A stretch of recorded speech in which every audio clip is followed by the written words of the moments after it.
जय श्री कृष्ण विद्यार्थी मित्रों, हूँ रमी देसाई सारस्वत एकेडमी राता वापी तरफथी आप सौનું स्वागत करूँ छूँ। मित्रों, આપણે जीव विज्ञान विषयમાં 3 પ્રકરણનો અભ્યાસ કરી ગયા, જેમાં સૌથી પહેલું પ્રકરણ હતું સજીવ સૃષ્ટિ, બીજું પ્રકરણ હતું સજીવોનું વર્ગીકરણ અને ત્રીજું પ્રકરણ આપણે જે હમણાં હાલમાં જ પૂર્ણ કર્યું એ છે વનસ્પતિ સૃષ્ટિ। હવે આપણે શરૂ કરવા જઈ રહ્યા છીએ વિટેકર આર.એચ. વિટેકર દ્વારા આપવામાં આવેલી 5 સૃષ્ટિય વર્ગીકરણની સૌથી છેલ્લી સૃષ્ટિ એટલે કે એનિમલ કિંગડમ, પ્રાણી સૃષ્ટિ, આપણી સૃષ્ટિ, જેમાં આપણો સમાવેશ થાય છે। બરાબર, તો ચાલો શરૂઆત કરીએ આપણે પ્રકરણ 4ની, જેમાં આપણે સૌ પહેલાં જેવી રીતે આપણે વનસ્પતિ સૃષ્ટિમાં જોયું કે વનસ્પતિઓનું વર્ગીકરણ કઈ રીતે કરવામાં આવ્યું, પહેલાં કયા ધોરણોના આધારે વનસ્પતિનું વર્ગીકરણ કરવામાં આવ્યું, તો એ આપણે જોઈશું કે પ્રાણીઓનું વર્ગીકરણ કરવા માટે કયા કયા ધોરણોને ધ્યાનમાં લેવામાં આવ્યા। તો જ્યારે તમે તમારી આસપાસ જુઓ તો તમે વિવિધ પ્રાણીઓની જુદી જુદી રચના અને સ્વરૂપોનું નિરીક્ષણ કરી શકો છો। તમે તમારા ઘરમાં કે ઘરની આજુબાજુ, ઘરની વાત કરીએ તો મચ્છર છે, માખી છે, વંદો છે, ગરોળી છે, આવા બધા સજીવો તમે જોઈ શકો છો। ઘરના માણસો છે, બરાબર। એ સિવાય તમે ઘરની આજુબાજુ નજર દોડાવો તો સરીસૃપ છે, પક્ષીઓ છે, મોટા કદના પ્રાણીઓ, ગાય, ભેંસ, બકરી, કૂતરા, બિલાડી, આવા બધા પ્રાણીઓને તમે જોઈ શકો છો। હાલના તબક્કે પ્રાણીઓની લાખો ઉપરાંત જાતિઓ ઓળખાયેલી છે। તેમના વર્ગીકરણ માટેની જરૂરિયાત બધી રીતે મહત્ત્વની બને છે। આપણે બહુ બધા સજીવોને ઓળખીએ છીએ। હવે તો તમે નાનપણથી જોતા આવ્યા છો, જંગલી પ્રાણી, પાલતુ પ્રાણી, આટલા બધા પક્ષીઓ છે, આટલા બધા કીટકો છે।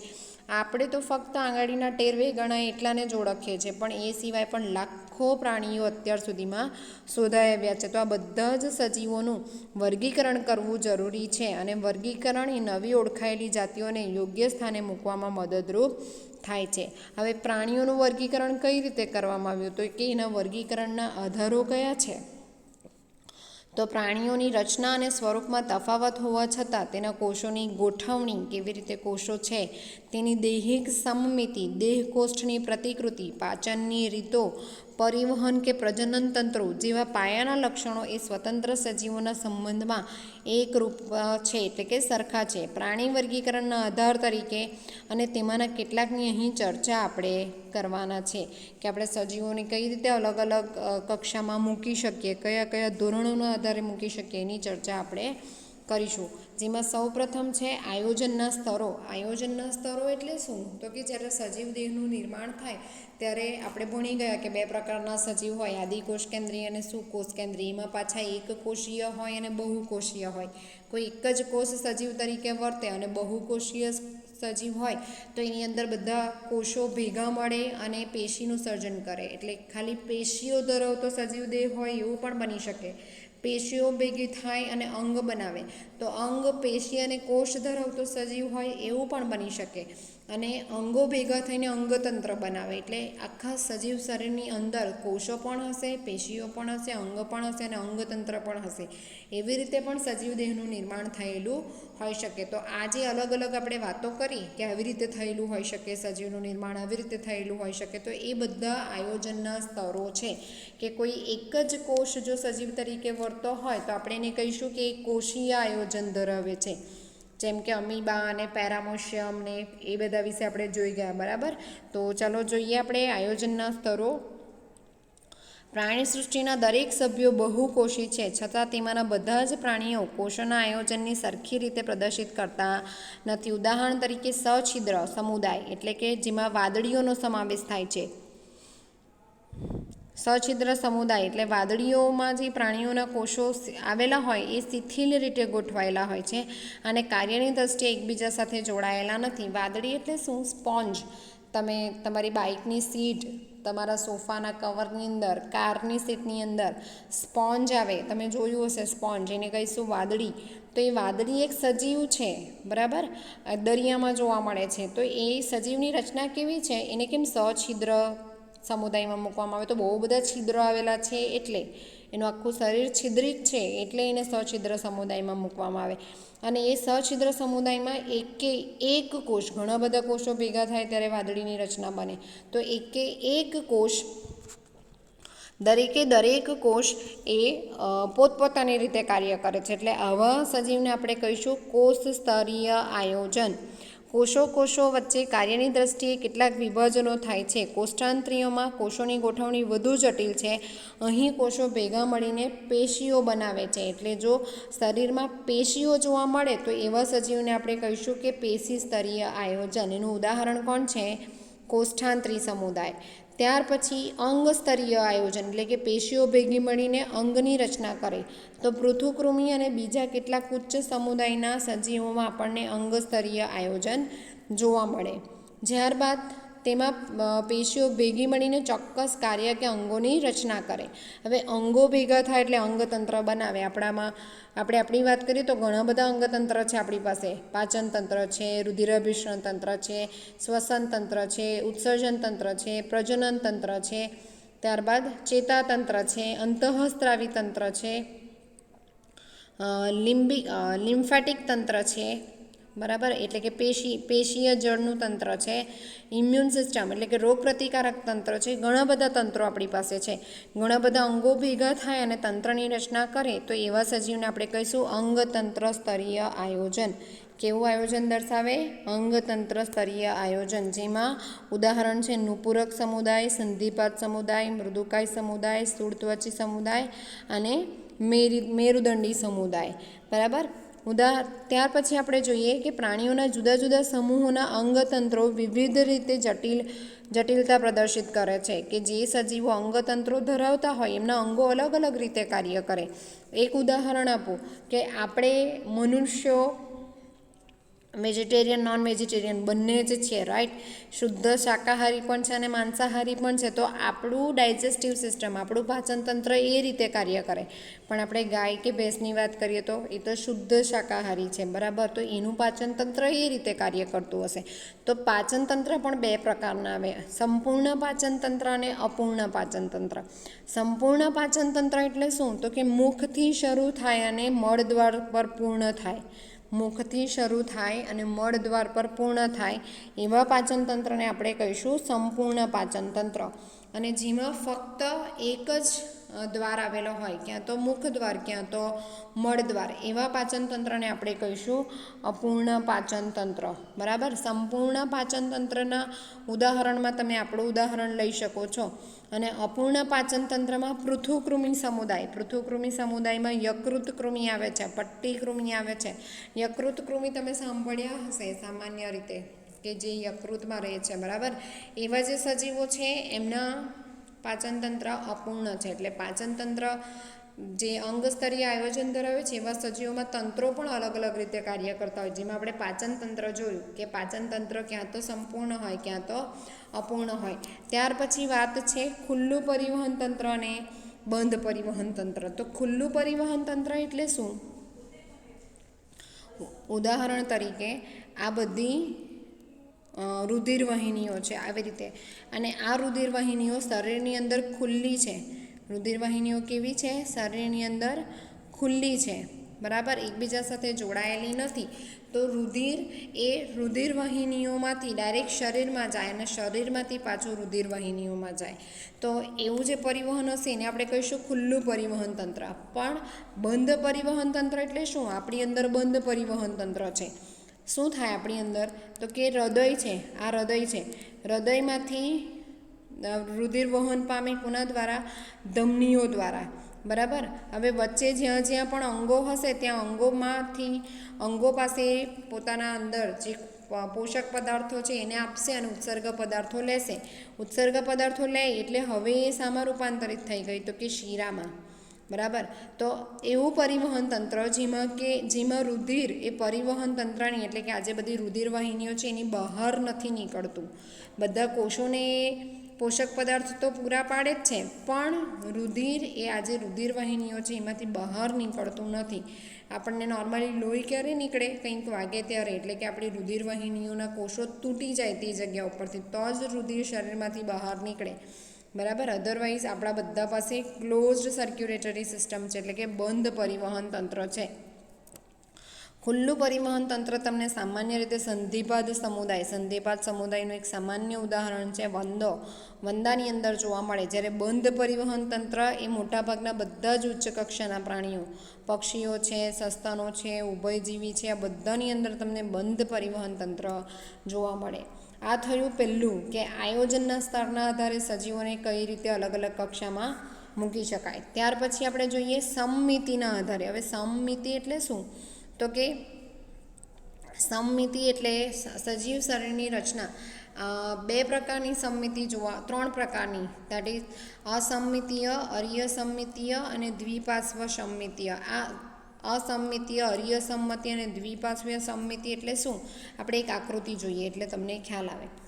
અહીંયા તમે જોઈ શકો છો, આને કહેવાશે અરીય સમમિતિ. અરીય સમમિતિ એટલે શું?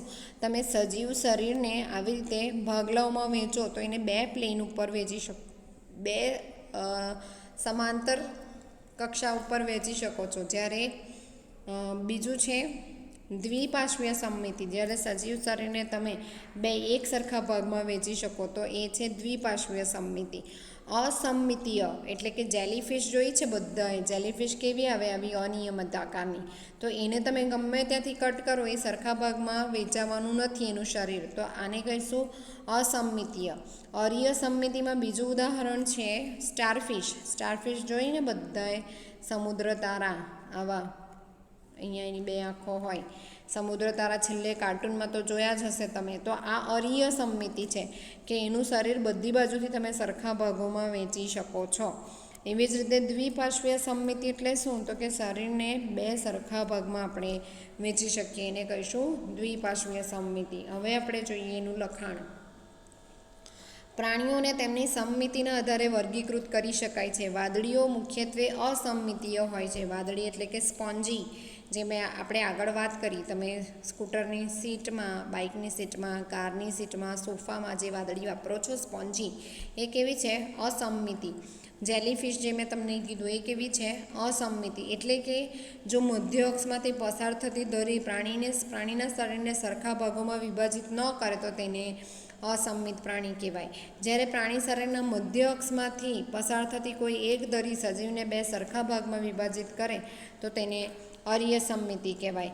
કોષ્ઠાંતરી, કંકતધરો અને સૂળત્વચીઓ. આ કોષ્ઠાંતરી, કંકતધરો અને સૂળત્વચીઓ શું છે એ આપણે આ પ્રકરણમાં આગળ જોઈશું. ત્યારબાદ નુપુરક અને સંધિપાદ વગેરે સમુદાયના પ્રાણીઓ, જ્યાં પ્રાણી શરીરને મધ્ય અક્ષ પર કોઈ એક જ ધરીથી અક્ષથી બે સરખા ડાબા અને જમણા ભાગમાં વિભાજિત કરાય તો એને આપણે કહીશું દ્વિપાર્શ્વીય સમમિતિ. આપણને આપણા અક્ષથી વચ્ચેથી બે પાર્ટમાં જો ડિવાઈડ કરવામાં આવે ઉપરથી નીચે તો આપણે પણ બે ભાગમાં વિભાજિત થઈએ, ડાબા અને જમણા. એટલે આપણી સમમિતિ કઈ? તો કે દ્વિપાર્શ્વીય સમમિતિ. હવે ત્રીજું ધોરણ છે સજીવોના વિભાજન માટેનું દ્વિગર્ભસ્તરીય અને ત્રિગર્ભસ્તરીય આયોજન. દ્વિગર્ભસ્તરીય અને ત્રિગર્ભસ્તરીય આયોજન એટલે શું? જ્યારે ગર્ભનો વિકાસ થાય.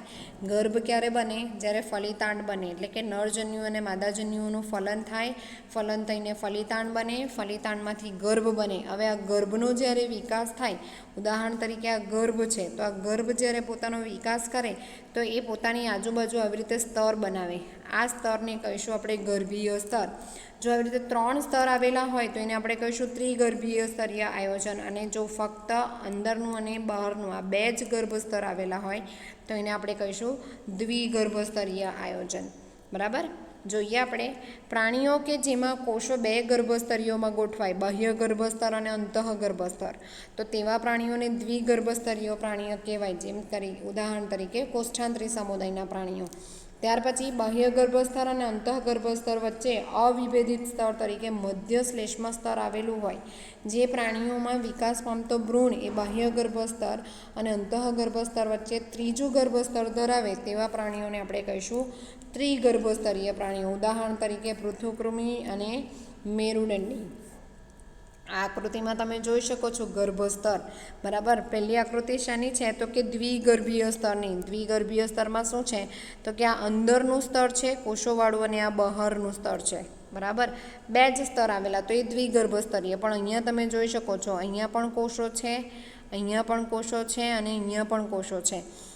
અંતઃગર્ભસ્તર અને બાહ્ય ગર્ભસ્તરની વચ્ચે બીજા કોષોનો સમૂહ આવેલો છે, જેને આપણે કહીશું મધ્ય ગર્ભસ્તર. આપણે ત્રિગર્ભસ્તરીય પ્રાણીઓ છીએ. તમે ધોરણ 12માં હજી એના વિશે આગળ ભણશો. ત્યારબાદ છે દેહકોષ્ઠ. ત્યારબાદનું વર્ગીકરણ માટેની કક્ષા છે, ધોરણ છે દેહકોષ્ઠ. દેહકોષ્ઠના આધારે પણ સજીવોને વર્ગીકૃત કરવામાં આવેલા છે. તો દેહકોષ્ઠ એટલે શું? એક સાદું ઉદાહરણ આપું. તમારી પાસે ટેડીબેર છે, ટેડીબેરમાંથી બધો રૂ કાઢી નાખો તો અંદર એક કેવિટી જેવી બને, ખાનું જેવું બને, એનું કોષ્ઠ છે, એનું દેહ કોષ્ઠ છે. તો એવી જ રીતે આપણું શરીર છે, આપણા શરીરમાંથી બધા અંદરના અંગતંત્રો કાઢી નાખો તો અંદર એક ખાલી કેવિટી જેવું બનશે, જગ્યા રહી જશે બધી એમ જ. તો એ દેહ કોષ્ઠ છે. તો દેહ કોષ્ઠના આધારે પણ સજીવોને વર્ગીકૃત કરવામાં આવ્યા કે એવા સજીવો જેની અંદર દેહ કોષ્ઠ જોવા મળે એને કહીશું દેહકોષ્ઠી સજીવો. જેમ કે આપણે છે, બીજા મોટા ઉચ્ચ કક્ષાના પ્રાણીઓ છે, સરીસૃપ છે, પક્ષીઓ છે, એમના અંદરના અંગતંત્રો કાઢી નાખો તો બહારની ખાલી સ્કિનનું લેયર રહેશે. એટલે એક બેગ જેવી રચના, અંદરથી ખાલી અને બહારથી ખાલી લેયર, એવી રચના બને. તો એવા સજીવો દેહકોષ્ઠી.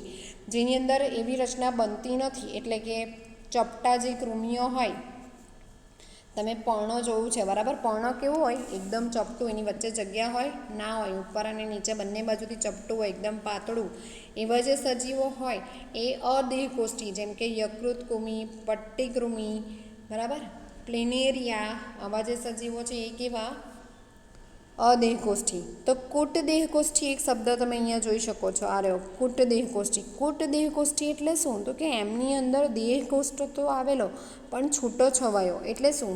આ એમની શરીરની રચના છે. ઉદાહરણ તરીકે જોજો હા, અહીંયા આ જે છે એ શરીર છે, તો અંદર આવી રીતે ખાલી જગ્યા બને તો એ દેહકોષ્ઠી સજીવો. શરીરની રચના કેવી છે?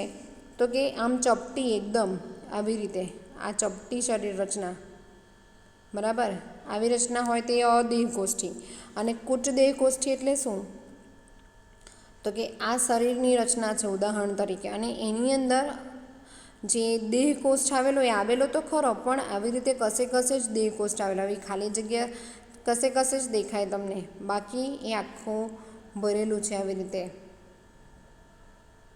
બરાબર. તો એને આપણે કહીશું કૂટ દેહકોષ્ઠી. અદેહકોષ્ઠીમાં શું કે એના જે અંગતંત્રો છે ને એ બધા એની સ્કિન સાથે એકદમ ચોંટેલા હોય, એની ત્વચા સાથે. એટલે તમને એમાં જો એવા સજીવોની અંદર તમે એના અંદરના તંત્રો કાઢવા જાઓ, દેહકોષ્ઠ અંગો કાઢવા જાઓ તો નીકળશે નહીં. કૂટ દેહકોષ્ઠીમાં પણ કેવું છે? તો કે અમુક અંગો એવા છે કે જે સ્કિન સાથે ચોંટી રહેલા છે, ત્વચા સાથે. અમુક અંગો એવા છે કે જે ચોંટેલા નથી, એટલે થોડી ઘણી તમને દેહકોષ્ઠ જેવી રચના દેખાય. એવા સજીવને આપણે કહીશું કૂટ દેહકોષ્ઠી. તો આપણે ઉદાહરણ જોઈએ. દેહકોષ્ઠી સજીવોમાં કોણ આવે? કયા સમુદાય આવે? તો કે નુપુરક, મૃદુકાય, સંધિપાદ, શૂળત્વચી, સામી મેરુદંડી અને મેરુદંડી. આટલા સમુદાયનો સમાવેશ દેહકોષ્ઠીમાં થાય. ત્યારબાદ કૂટ દેહકોષ્ઠીમાં સૂત્રકૃમિ. સૂત્રકૃમિ એટલે કે કરમિયા, કદાચ તમે સાંભળ્યું હોય, કરમિયા, વુચેરિયા, રાઈટ, જે આપણને હાથીપગો કરવા માટે જવાબદાર છે. કરમિયા આપણને એસ્કારિસ નામનો જે ડિઝીઝ છે, એસ્કારિયાસિસ, પેટમાં કરમિયા પડે નાના બાળકોને, તમે સાંભળ્યું હશે, એ રોગ કરવા માટે જવાબદાર છે. તો એવા જે સજીવો છે જે સૂત્રકૃમિ સમુદાયમાં આવે છે, એ બધા સજીવો કૂટ દેહકોષ્ઠી છે.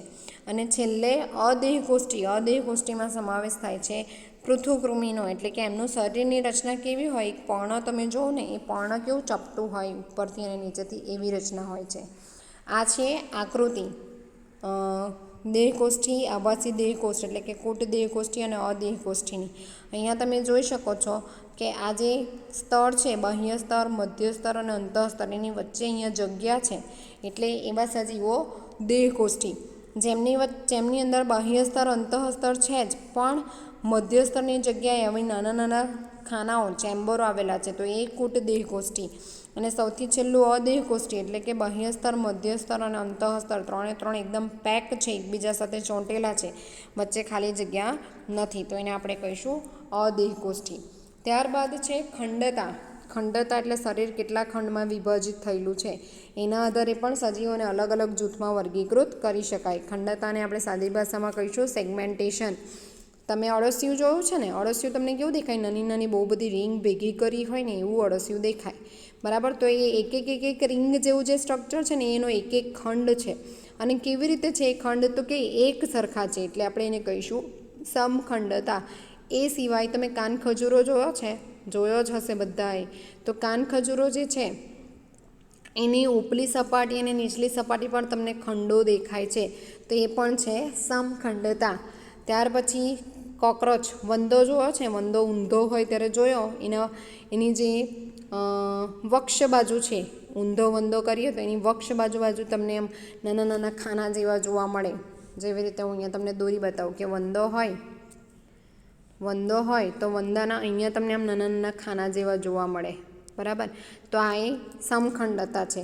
અળસિયુંની વાત કરીએ તો અળસિયું પણ આવું આમ નળાકાર હોય અને તેમાં તમને આવી રીતે રિંગ જેવા સ્ટ્રક્ચર જોવા મળે અળસિયાની અંદર, તો એ સમખંડતા છે, બરાબર.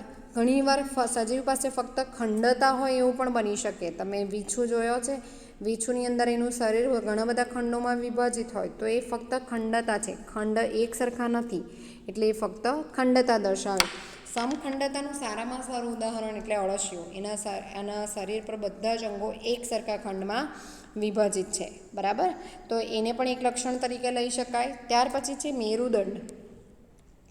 મેરુદંડ એ શું છે તો કે ભ્રૂણ વિકાસ દરમિયાન પૃષ્ઠ બાજુએ ગર્ભ મધ્ય સ્તરમાંથી ઉદ્ભવતી દંડ જેવી રચના છે. મેરુદંડ ધરાવતા પ્રાણીઓનું મેરુદંડી પ્રાણીઓ કહે છે, અને એવા પ્રાણીઓ કે જેમાં મેરુદંડ આવેલો નથી તેને અમેરુદંડી પ્રાણીઓ કહે છે. ઉદાહરણ તરીકે સછિદ્રથી શૂળત્વચી, અને અહીંયા મેરુદંડી પ્રાણીઓમાં તો બધા મેરુદંડી પ્રાણીઓનો જ સમાવેશ થાય.